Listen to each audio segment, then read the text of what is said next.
Okay, now we move to the, the text of the poem, and I'll start by reading the text. First, Bavarian Junctions. Not every man has gentians in his house. In soft September, at slow sad Michaelmas, Bavarian Junctions big and dark, only dark, darkening the daytime, torch-like, with the smoking blueness of Pluto's gloom, ripped and torch-like, with their blaze of darkness spread blue, down flattening into points, flattened under the sweep of white day. Torch flower of the blue smoking darkness, Pluto's dark blue days, black lamps from the halls of this, burning dark blue, giving off darkness, blue darkness, as Demeter's pale lamps give off light. Lead me then, lead the way. Reach me a gentian, give me a torch, let me guide myself with the blue forked torch of this flower, down the darker and darker stairs, where blue is darkened on blueness, even where Persephone goes, just now from the frosted September, to the sightless realm where darkness is awake upon the dark, and Persephone herself is but a voice, or a darkness invisible enfolded in the deeper dark of the arms platonic, and pierced with the passion of dense gloom, among the splendor of torches of darkness, shedding darkness on the lost bride and her groom. The poem dramatizes Lawrence's attitude to his own approaching death. The poem was written after Lawrence was recognized or diagnosed as having a tuberculosis, and his expectation or his preoccupation with the idea of death became more imminent and more certain with that diagnosis. But we said that Lawrence's attitude to death is not traditional. Rather, it is highly ambivalent. I mean, he focuses on both sides of death, the pejorative and the positive sense. Death is seen as a destroyer, stealer of life, ravisher of happiness, but death is also seen as a preserver, a renewer of life. If death destroys, then it destroys in order to preserve, because without death, the whole machine of nature, the whole sense of renewal in life will be, in fact, ramshackled. So, death is necessary here, in fact, to give life a sort of meaning. The only kind of life or meaning of life in Lawrence's view is change process, and death is a necessary principle in this sense of process, as we said. Now, the best way he chose to dramatize this new, romantic, highly ambivalent attitude to death is through the myth of Persephone. So Lawrence chooses this myth, the myth of Persephone, again, to provide a framework or a device to convey this new attitude or this romanticization of death, and instead of looking at death in ugly terms. You must know something about before we start, about the myth of Persephone. In classical mythology, Persephone, in fact, is the daughter of she's the daughter of Demeter, the goddess of grain and fertility. And Persephone was abducted by Pluto, or this, the king of the underworld, the king of the land of the dead. He kidnaps Persephone, and her mother Demeter searches for her um, in the whole world, and finding her, finally she in fact makes a deal with Pluto that her daughter will spend half of the year with her spouse, with Pluto, the underworld, and the other half with her mother.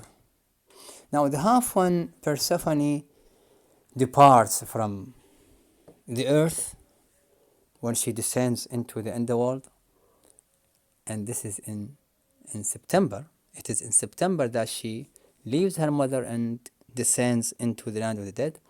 The whole earth is left in sterility and in barrenness. The whole earth is rendered barren, dark, and sterile. It is in April that Persephone is restored to her mother, is reunited with her mother, and at this point the whole earth, in fact, blooms with abundance, with life, and with fertility. So then Persephone becomes a symbol of this process of renewal in nature, because if she doesn't descend down into the land of the dead, we will not have a renewal of life and of summer after 6 months. Then her death is seen as necessary, painful but necessary. It is a necessary evil. If we understand it as evil, then this evil is necessary, because it is the only way, the only harbinger of life and renewal. Here Lawrence assumes the personality or the persona of Persephone, and he is dying also now. He is about to descend into the land of the dead, you see, to be reunited with that world, with that sightless realm of the dead, and he looks at death as, in this respect, death is Pluto, the king of the underworld, and Lawrence himself here is identified with Persephone. Okay, let's start then. Not every man has gentians in his house. The title Bavarian Junctions refers to a kind of flowers which grow for a very short time and very rarely in September, at the beginning of winter. So they are strange flowers because they sprout in winter and not in spring or summer. And this kind of flower is characterized by having, in fact, leaves which are dark and blue. Dark and blue and big leaves. Their color is a mixture of darkness and blueness. So it is a big color.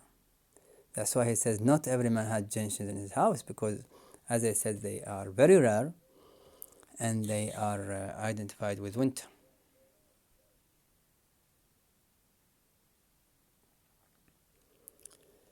In soft September. September is the month when Persephone has to leave her mother and to go down into the land of the dead. And it is described here as soft September, although it is connected with death, with departure, with barrenness, but at the same time it is referred to as soft. We should remember this oxymoron, or this paradox, because it is important for the whole meaning of the poem, and it partakes of the of the very ambivalent attitude to death that the poet assumes here. At slow, sad Michaelmas. So these flowers, they grow in September at sad, slow Michaelmas. Of course, here by this Michaelmas, sad, slow Michaelmas, he refers to a kind of ritual which is performed often in September, the 29th of September. It is a kind of feast or ritual celebrating the angel Michael or Michael. So this kind of feast, it is described again as slow and sad, because it is connected with the coming of the winter of coldness and of death and barrenness.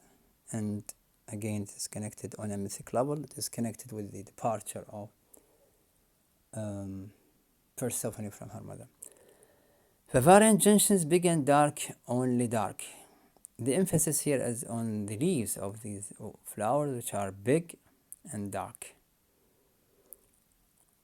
Notice the repetition of the word dark here. Big and dark, only dark, darkening the daytime. There is a great deal of repetition here for the word dark in different figures, in different parts of speech. Adjectival, nominal, and verbal. And he says that these flowers, they darken the daytime as if they are like a torch. Hence he describes them torch-like, with a smoking blueness of Pluto's gloom. They, instead of emanating light, they are like a kind of strange torch which emanates darkness rather than light. This is another paradox, because we often associate the word torch with light, but here he associates it with darkness, because he says it emanates a kind of darkness which is again vague. This color, the color of these flowers, is a mixture of smoke, of blackness, blueness, and smoke. It is a strange color, vague color, and it is maybe the best symbol, functional symbol for the idea of death. Death itself is a source of vagueness, a source of mystery. Dying is seen here by Lawrence as a mystic experience which partakes of death, vagueness, and mystery. And hence beauty, because we always associate beauty with things which are vague and mysterious. Things which are familiar are not beautiful, actually. Things which are familiar and known for everybody are often mundane and trivial and contempted often. So these flowers, he said, they derive their blueness and color from Pluto's gloom. They are touched with the gloom of Pluto's land, a land which is characterized, the land of the dead, with the gloom and with the melancholy and darkness. Ribbed and torch-like, with their blaze of darkness spread blue. And these flowers, they are said as having a blaze of darkness. And here he mixes the two contradictive words, blaze and darkness, in another oxymoron. Spread blue, down flattening into points. And here, the essential movement here is down, actually. The more we move, the more we progress in the poem, the lower we get, and the deeper we descend into that land of death. So the more we read, the deeper, the lower we get or descend into that sightless realm, and the darker it gets, flattened under the sweep of white day, torch flower of the blue smoking darkness. He refers to it again as torch flower, which is connected with the smoke, darkness, blueness rather than light. Pluto's dark blue days. Again, he goes on emphasizing and repeating the word dark, blue, and smoke. And here he associates the land of Pluto with a kind of daze. Daze refers here to trance or coma or dizziness, which is connected with that land, because death, as I said, is not seen as connected with ugliness or with pain, but it is also connected with a kind of a trance, a kind of pleasure, a kind of cathartic pleasure, as if we have here a sense of euphoria or a sense of, in fact, elation by being dipped into that world of darkness. Black lambs from the halls of Dis, and the word Dis here is another reference to Pluto, the king of the dead. His land, his castle is full of lamps which are black, since they emanate darkness rather than light. Burning dark blue, another oxymoron here, because the word burning is supposed to be connected with the light, flame, rather than with dark. But here he says that these lamps, they burn dark and not bright. You remember, for example, in Blake the Tiger, he says, tiger, tiger, burning bright. He associates the word burning with brightness, but here Lawrence associates the word burning with darkness, with dim things and gloomy things. Again, because as we said, this oxymoron, the heavy reliance on oxymoron here, it fits very well into his concept of death, which is ambivalent, in the sense that it partakes of both melancholy and joy, of pain and elation, the negative and the positive aspects of death. Giving off darkness, blue darkness, as Demeter's pale lamps give off light. These lamps then they go on shedding light, darkness, and the darkness becomes more and more intensified as we go deeper and deeper, as we descend lower and lower in that land, as Demeter's pale lamps give off light. There is a reference here to Demeter, the mother of Persephone. Then while Persephone is reunited with Pluto, her mother now is struck with grief and with melancholy because of the departure of her daughter, and therefore her lamps, the pale lamps in her chamber, they start giving off light. They no longer give any sort of light. Lead me, then lead the way. The poet then speaks in the first person. He is addressing the gentians. He is evoking the gentians. He is imploring these flowers to guide him and to lead him, because he's also descending in the land of the death, and he needs a guide to accompany him and to guide him into that land or that sightless realm. Here ends the second verse paragraph, because in fact the poem here is divided into verse paragraphs and not stanzas, and the first verse paragraph consists of 2 lines. If you can see your text, the second verse paragraph then constitutes of also a number of lines, and then we move to the last paragraph, which starts with "Reach me a gentian, give me a torch." He is again addressing the flowers to grant him a torch, to be his guide, to illuminate his way into that sightless realm. "Let me guide myself with the blue forked torch of this flower down the darker and darker stairs, where blue is darkened on blueness, even where Persephone goes just now."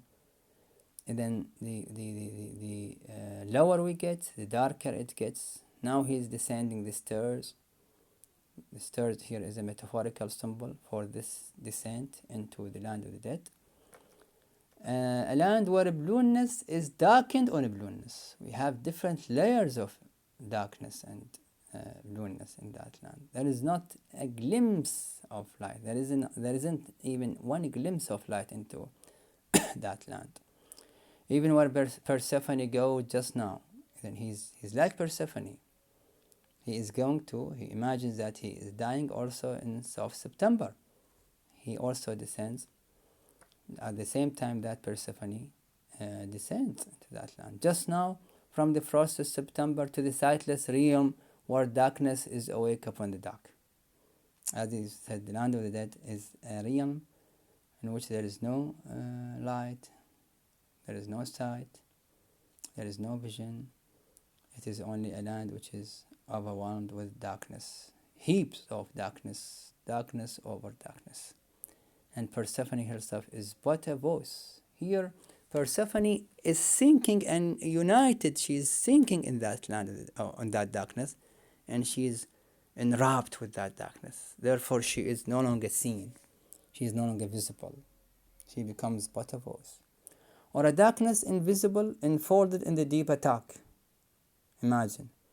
Darkness, it becomes like a kind of darkness which is enfolded in a deeper dark. It's the deeper dark of the arms of Pluto, her lover, the king who abducted her. And now we have the moment of union between Pluto and Persephone. She is now pierced with the passion of his dense gloom.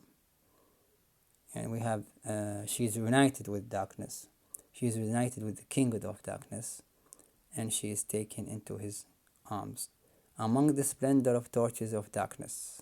And their marriage is, in fact, happens under the splendor of the torches of darkness. Look at this phrase again. He associates the word splendor with darkness rather than with light or the flame.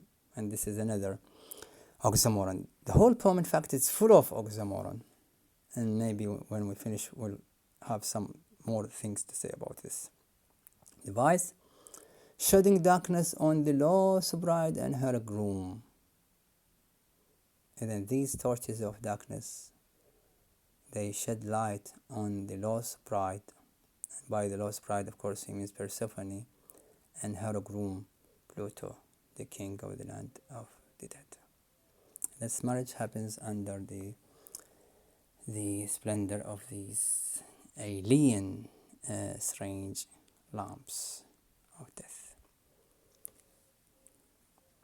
And then the poem, in fact, is written in 3 verse paragraphs. It is a prose poem. It is a very good example of the prose poem. You notice the first verse paragraph consisting of 2 lines and 1 sentence. The second verse paragraph starting with Bavarian Junctions and ending with lead me then lead the way. You see, we have here maybe 8 lines, but if you count the number of sentences, then you will discover that in this second paragraph we have only 1 sentence. We have 1 long, complex sentence which runs to a number of lines here. And then up to now we have 2 sentences. First paragraph making 1, and the second verse paragraph making the second sentence. The last verse paragraph, which starts with reach me a junction to the end of the poem, also consists of 1 sentence, in fact. Although we have more than 9 lines, but it is only 1 long, complex sentences. And notice that each verse paragraph, each sentence starts with a capital letter and ends with a full stop. This is a stylistic marker of prose rather than poetry. And again, although the sentences, especially the second and the third, are very long, they are never boring or clumsy or in fact dull. Now, using this kind of structure, in addition to the heavy reliance on repetition and oxymoron, will make the experience of reading the poem in fact, I mean, you must read this poem in one shot. Here is a poem which must be read once, I mean one shot, and without any quitting and without any pause. You must start reading the poem. Each stanza must be read in one shot without any pause. You are carried over by this sense of rhythmic cadence and by this euphemistic language. In fact, by inner rhythm and by inner rhyme, which becomes reading the poem an experience of elation, an experience of euphoria, which in fact is made to enact and to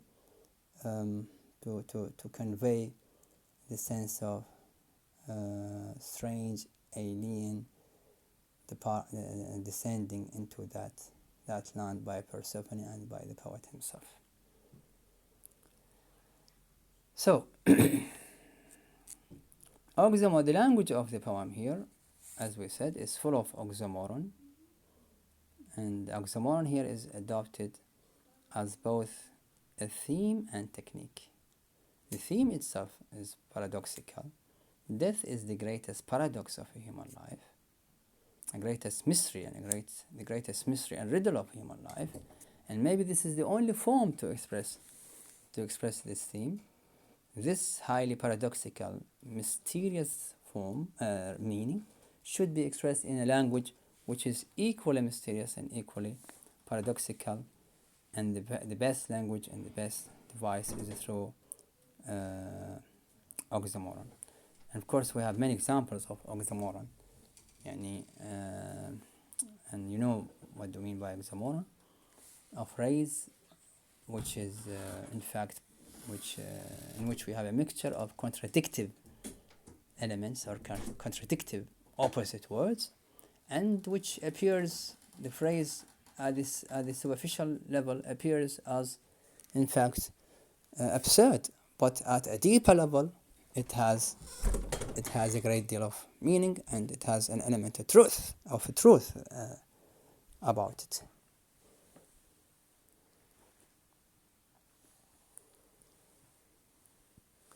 So as you see then, Lawrence succeeds in conveying this flux of life, this rhythmic cadence of life in nature, this new ambivalent attitude to death, by using this new form, a new versification form, which is prose poetry, rather than the traditional classical or prosody.